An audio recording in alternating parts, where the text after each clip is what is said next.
reports. Back overseas, the U.S. envoy negotiating to end America's longest war is resuming talks with the Taliban in Qatar this morning.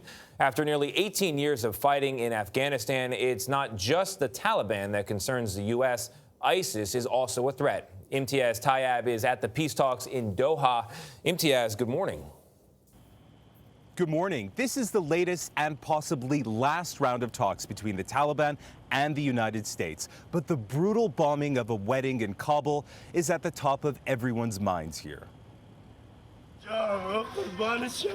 Agony in Afghanistan as the death toll from this weekend's massacre rises to 80. ISIS is claiming responsibility for the suicide attack, casting the longest of shadows over talks between U.S. negotiators who are back in Doha for what they're hoping is a final round of mediations with the Taliban aimed at ending America's longest war. 14,000 U.S. soldiers remain in Afghanistan.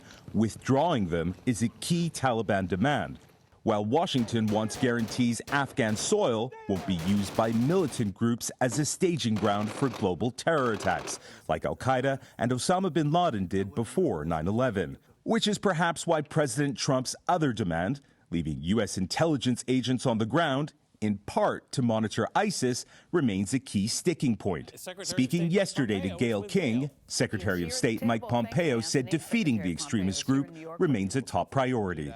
Is it gaining strength, in your opinion? It's complicated. There's certainly places where ISIS is more powerful today than they were 3 or 4 years ago. But the caliphate is gone, and their capacity to conduct external attacks has been made much more difficult.